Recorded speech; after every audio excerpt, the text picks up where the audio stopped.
So I'm going to give him a tiny bit of smoke, and I'll talk about that in a minute. But first I'm going to get this queen.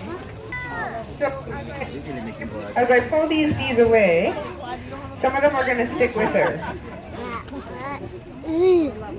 Any mothers out there have ever tried to use the washroom? Your kids stay clung to you? So that's what's happening here. Just going to untie this. Tiny.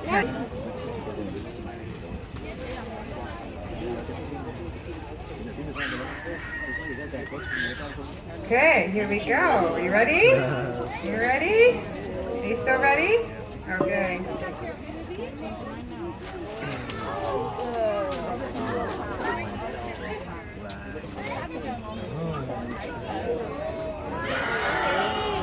So what Andrew's going to feel when these bees start climbing on him are their tiny little tiny baby claws connecting to his skin. And they're going to start to cluster on him. It's going to feel like really, really tiny scratching, kind of like a soft Velcro, or the scratchy part of the Velcro, clinging to his neck. They look comfortable. You're cozy. Good, good, good, good. They're starting to fan their wings. So they're taking her pheromone and fanning them out, saying, come on girls, we're over here now.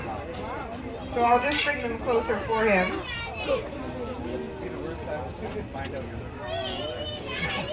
Are you ready? How do you feel? Spectacular.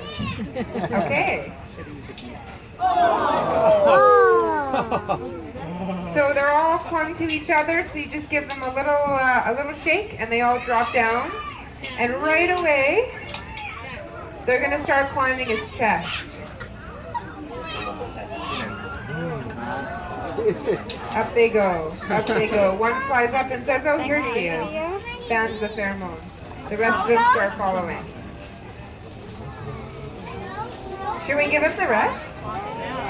We might as well, hey? It's the last bee beard of the weekend.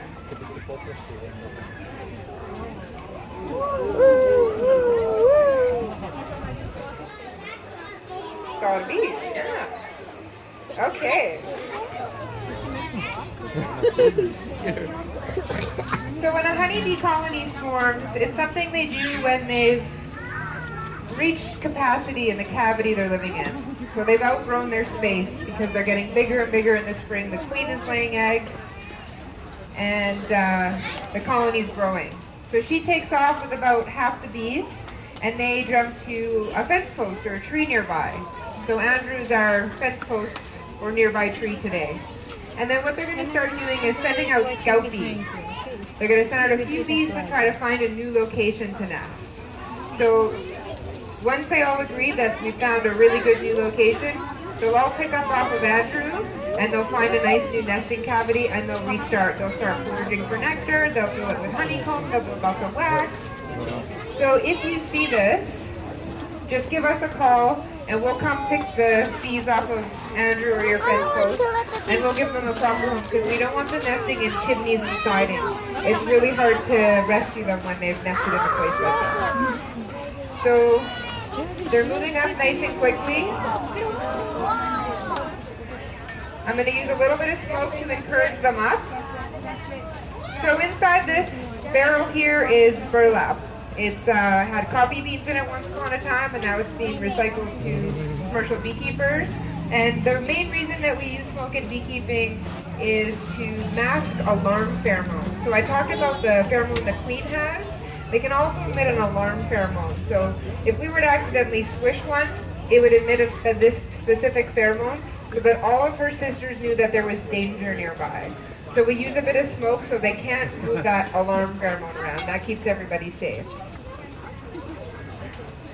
So they're moving up nicely. Now swarms are super, super gentle because bees only sting for one reason, and that's if they worry that their hive is at risk of dying, if it's being attacked. So since they know that they're going to die, it's a last resort to them. They'll give you lots of warnings. They'll start bumping into your head. They'll start buzzing louder in your face. They'll do anything they can to get you away before stinging because they know that's the end of life for them. And so the swarm, they don't have a hive to defend. They're homeless. They're just on a fence post. So they're very, very gentle and very unlikely to sting. So I can actually come in and scoop up bees. And they're happy. It's just like a fuzzy, mini little puppies. They're furry. We can try to get more on them. How are you doing, Andrew? You're doing it? Oh, yeah. Sure. Is that better? Got a couple in your mouth there. Good sort of furry. So this is looking pretty good. Andrew probably has about 5,000 bees on him right now. Are they cozy? Fuzzy? They're coming up his neck now. Nice, coming into his mouth. So when these honeybees do eventually sting you, if they have no choice, maybe you step on one when you're playing out in your garden, they have a barbed stinger. So it actually gets stuck inside of you, and then when they try to fly away, they lose some of their integral insides and they end up dying. So it's a real last resort for them. If you do get stung, you can take a look at the spot, and if you see a stinger in there, it was probably a honeybee. If there's no stinger, it was probably a wasp. So wasps are a much brighter yellow. They're much more offensive. Bees are just defensive. And if you see that stinger in there, you'll see it's attached to a muscle. So it's pulsing. They've got a 5-minute venom sac attached to it. You get a 5-minute dose of venom. So if this happens, it's not a big deal. There's a lot of therapeutic benefits to being stung by a bee, so don't be too disappointed. It does hurt, I'll give you that. But just take your nail, flick it out, and then the venom dose stops on its end. If you hit it, if you kind of panic and you hit it, you can squish all that venom inside of you, which you don't really want to do. So I think that's pretty good. I think we got most of the bees off here. It looks pretty comfy. Maybe just fluff a couple more on you there. Okay, I'll get Andrew off the stage so that you guys can all get a closer look. So give me 1 second and I'll...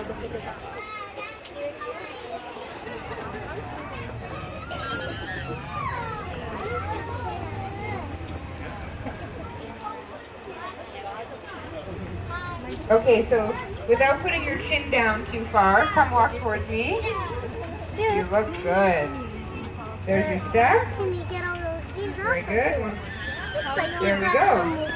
So you can come up front here. There's not too many bees flying around anymore. Well, yeah, for sure. Yeah, there's a couple on your arm, but you're okay. Alrighty.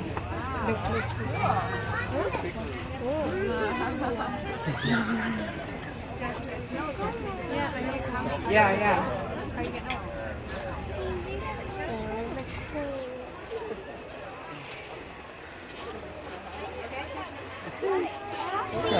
So how do you feel?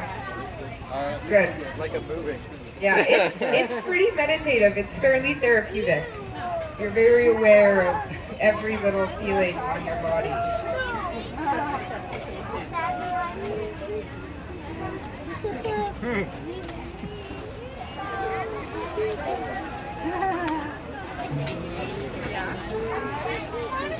No, I wouldn't put that other one on him because they have a different queen pheromone. That queen has a different smell. Stick around.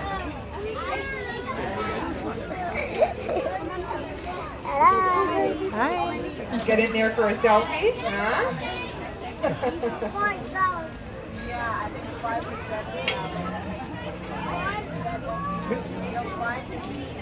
That's a good one. That's a really good one. You look good. Yeah? Is take that necklace off of Andrew and I'm going to hang it back on the hook. And again, if we waited about an hour, hour and a half, they'd all find their way back to her. I'm not going to make him wear it for that long. Instead, I'm going to ask Andrew to take a large leap of faith that we can get these bees off. So here comes the queen. And again, Any mother that's tried to use a washroom knows that. They stay with you.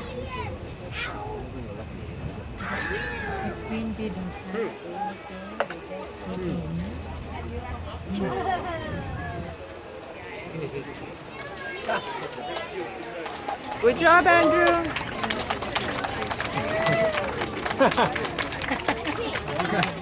Enjoy it.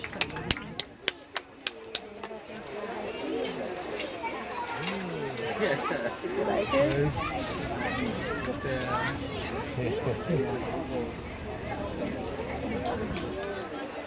Okay, I'll help Andrew off the stage again. That's a good beard. I think this is my best one this weekend. So I'm going to give a little bit of smoke just in case. I'll get on right over this beard. And then I need you guys to help me. Count to 3. Hold on 1 second. I'm going to get them perfectly positioned. Okay, you got some elbow room there? Okay, and face me a little bit. Face me a little bit. Yeah, perfect. Okay. 1, 2, 3, jump.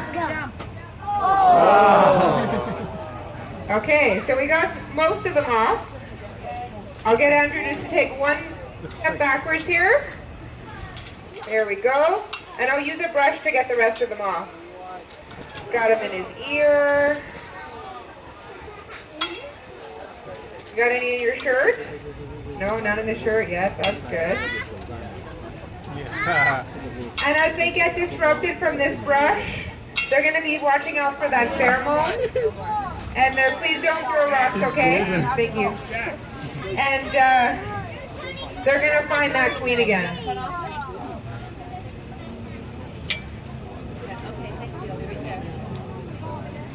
Almost all of them. I'll get this side. Here, let's look at your sister. Okay. There we go. I'll get you to take a couple more steps. We'll get out of the cloud here. This is sort of what a swarm looks like when bees are swarming. And that's good. I think we got them all. Any inside you? Any inside your shirt? Okay, give Andrew a big round of applause.